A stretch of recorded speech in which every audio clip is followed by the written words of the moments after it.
उल्टा अल्लाह अल्लाह उसमें कुरान की एक आयत है, हमारे एडम साहब भी आ गए, वेलकम एडम साहब, वो अभी वो आयत भी पेश कर देंगे, मुझे आयत नंबर याद नहीं है। अल्लाह तो कहता है कि अल्लाह के जिक्र से दिलों को इत्मीनान हासिल होता है। जिसको भी अल्लाह ये जो अकीदा होता है, अगर अल्लाह उसको नहीं देना चाहता है तो उसकी आंखों पे पर्दा लगा देता है ना। मेरी आंखों पे पर्दा लगा हुआ है। ये भी एक बात है कि अल्लाह जो है ना दो बात करता है। अल्लाह जिसको नहीं चाहता है उसकी आंखों पे पर्दा लगा देता है, तो शायद अल्लाह मुझे नहीं चाहता इसलिए मेरी आंखों पे पर्दा लगा दिया है। वाह वाह। दिल और दिल के ऊपर क्या किया मैंने? दिल तो पत्थर बना दिया है।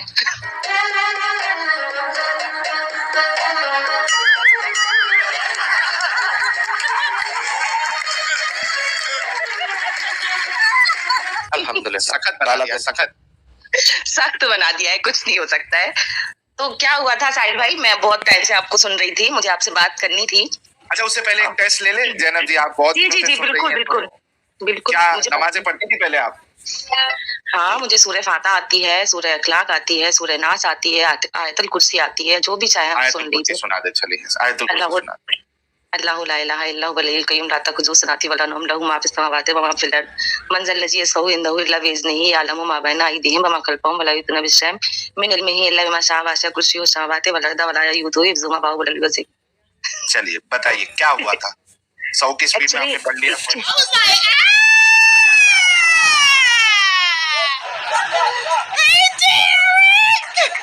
मुश्किल मैंने वो पढ़ लिया क्योंकि बहुत टाइम से मेरा है नहीं प्रैक्टिस में, बट क्योंकि बचपन से पढ़ा हुआ है तो बहुत ज्यादा याद तो है ही।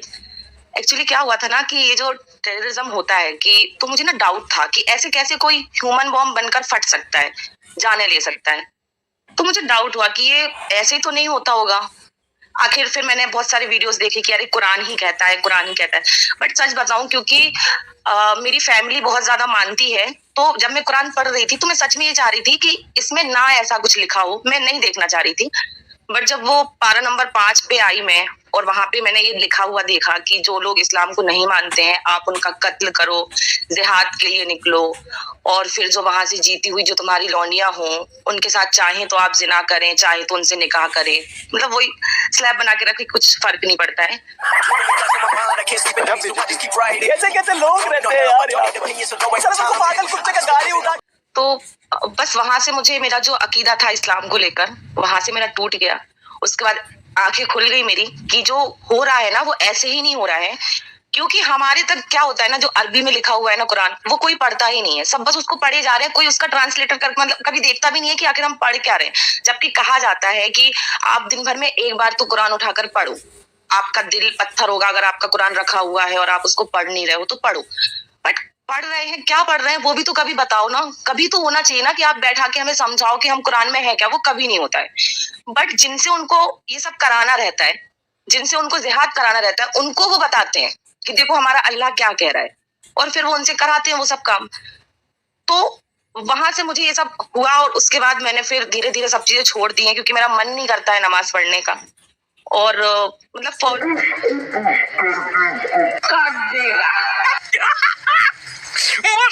फॉलो पहले मैं करती थी, बहुत ज्यादा बचपन से करती थी। मैं बचपन में मतलब जब मैं 6 से 7 साल की थी तब मैंने कुरान पढ़ लिया था, मिलादों में जाती थी, सब कुछ करती थी।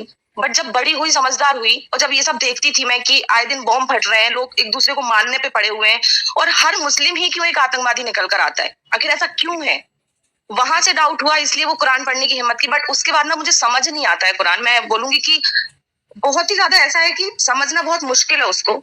मैंने 10 पारे तक पढ़ा, उसके बाद नहीं पढ़ा, क्योंकि दिमाग को एकदम खराब करने वाली चीज है, तो बंद कर दिया मैंने। बट लोग समझते ही नहीं। अगर उनको बोलो कि आप पढ़ो तो सही, आप उसको पढ़कर जान सकते हो, जो चीज आप रोज पढ़ रहे हो, जिसका आपको इल्म नहीं है कि आप पढ़ क्या रहे हो, आप पता, लोग सच्चाई नहीं जानना चाहते। उसके पीछे एक ही रीजन है, डर। क्योंकि आप क्वेश्चन कर नहीं सकते हो। मैंने क्वेश्चन करने की कोशिश भी की, मैंने मेरे कांटेक्ट में जो हो सकता था मैंने वहां तक बात पहुंचाई, किसी हजरात तक बात पहुंचाई कि ये जो लिखा हुआ है ये क्यों लिखा हुआ है, क्या ये सच है। तो वहां से मुझे कोई जवाब नहीं आया। मतलब क्लियर होता है ना, डाउट है तो आप क्लियर करो, क्लियर नहीं हुआ। वहां से मुझे जवाब ये मिलता है कि आप अगर कुरान पर सवाल उठा रहे हो तो आप अपनी दुनिया और आखिरत बिगाड़ रहे हो। मतलब आपने मुझे भी डरा दिया। मेरा डाउट तो क्लियर नहीं किया, मुझे डरा दिया। अब अगर मैं चाहूं कि हाँ ठीक है, मैं मेरी दुनिया बिगाड़ रही हूँ, आखिरत बिगाड़ रही हूँ, वो मरने की बात है, दुनिया भी देख लेंगे। अभी आप मुझे बताओ तो सही, तो वो बताने क्यों बताएंगे ना मुझे, क्योंकि मुझसे उन्हें जिहाद नहीं करवाना है, जिससे जिहाद करवाना है उसको वो बता भी देते हैं, और उसको इस तरह से उनका ब्रेन वॉश करते हैं ना कि वो कर भी लेते हैं। हाँ। वो समझ लेते कि हाँ क्योंकि मेरे अल्लाह ने बोला है तो मुझे ह्यूमन वॉर्म बनाओ, मैं जाता हूँ, मैं फटूंगा वहां जाकर।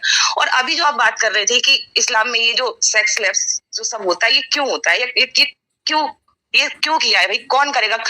एक ऐसा रिलीजन जो आपको अलाउ करता है कि हाँ आप करो। बट मुझे लगता है कि ऐसा नहीं है कि वो आप आफ्टर जंग पे जाने के बाद जो मिल रहा है, ऐसा कुछ नहीं है।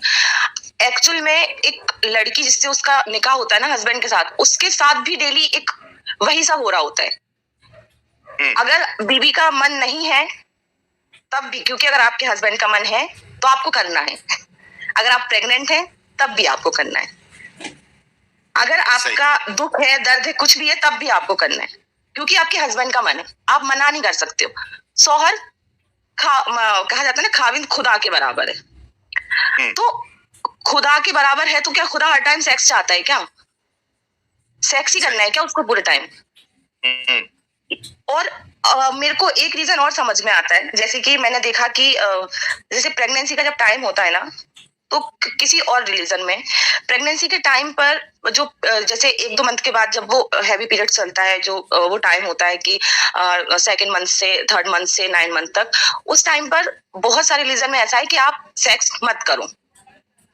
बट तभी मैंने देखा जैसे कि बच्चे जो जैसे शादी के बाद जो जैसे बच्चे पैदा होने का जो टाइम होता है ना, कि इसमें गैप आता है 2 से 3 साल में बच्चे पैदा होंगे किसी और रिलीजन में, बट हमारे यहाँ ऐसा नहीं होता है।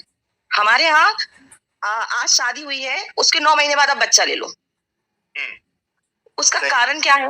उसका कारण ये है क्योंकि उसको फर्क ही नहीं पड़ता है कि उसकी जो बीबी है वो प्रेग्नेंट है, वो सेक्स नहीं कर पाएगा। मतलब क्या होता है ना कि शादी के बाद एक पीरियड होता है जब आप अपने पार्टनर के साथ रहते हो, उसके साथ एंजॉय करते हो टाइम, तो उतना टाइम लो आप, 1 साल 2 साल 3 साल लो, देन फिर आप बच्चे पैदा करो।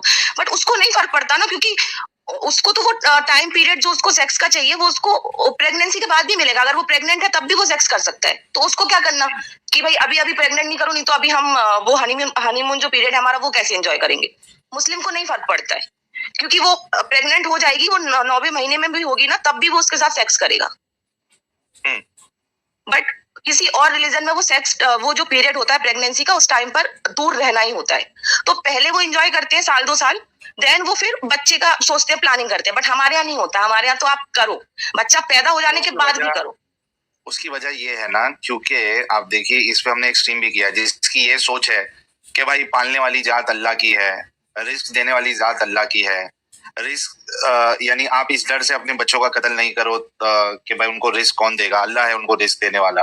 फिर रसूलुल्लाह की हदीस है कि ऐसी औरत से शादी करो जो ज्यादा बच्चे पैदा करती है, ताकि वो कयामत के दिन जो है मेरे जो नंबर ऑफ फॉलोअर्स है उसको बढ़ाने में उसने मदद की है। जब आपकी सोच यानी इस्लाम आपको इस तरीके की सोच देगा तो जाहिर सी बात है कि शादी होते साथ ही आपको बच्चा जो है पहले साल में नजर आ जाता है। अभी भी ये चीज नजर आती है, लेकिन अभी मैं चेंजेस ये देख रहा हूँ कि कई सारे मोमिन हजरात जो है वो इस नहीं वो चेंजेस नहीं है। उसका मैं रीजन आपको बताऊंगी, वो चेंजेस नहीं है। एक्चुअली आजकल लड़कियों का ना नॉर्मल प्रेगनेंसी बची नहीं है। आजकल मेडिकल प्रॉब्लम पहले होती है, पहले ट्रीटमेंट चलेगा, क्योंकि ये पीसीओडी पीसीओएस जो चल रहा है, जो सिस्ट वगैरह जो लड़कियों को हो गए हैं, वो जो रेट है वो 90% तक पहुंच चुका है लड़कियों में।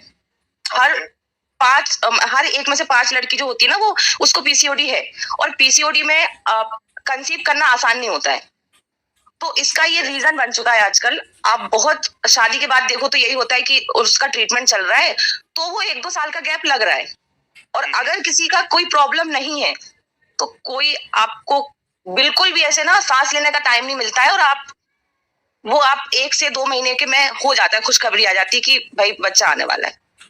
अच्छा, देखिए ये एक रीजन भी हो सकता है जो आपने कहा कि कुछ प्रॉब्लम होती है पीसीओएस या पीसीओडी वाली, लेकिन मैंने ये देखा है, मेरा ऑब्जर्वेशन ये है कि आजकल मोमिन हजरात में भी ये चीज जो है वो क्या कहते हैं उसको, तो ये चीज आ रही है कि भाई शादी होते साथ जो है वो बच्चे पैदा नहीं करना है, ताकि आपको जो है वो आप प्रेग्नेंट हो जाओगे, फिर आप लाइफ कैसे एंजॉय कर पाओगे।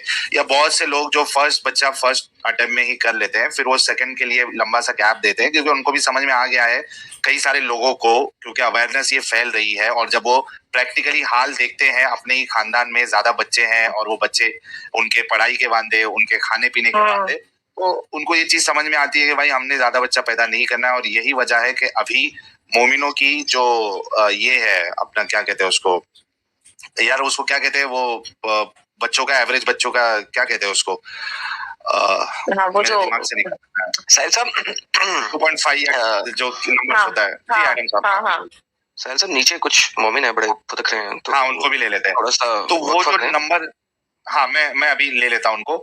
तो वो जो नंबर है, बर्थ रेट जो है वो कम होते जा रहा है मोमिनों में भी, पहले के मुकाबले में अभी कम आया। Fertility rate, thank you so much, fertility rate तो ये कम होते जा रहा है। तो उनको भी समझ में आ रही है चीजें, पर खैर, लेकिन ये बात बहुत अच्छी लगी हमें कि आपके अंदर जो है ये कल्ट के बारे में जो इसकी हकीकत है आपको समझ में आ गई और आप इससे बाहर निकल गई। Congratulation so much.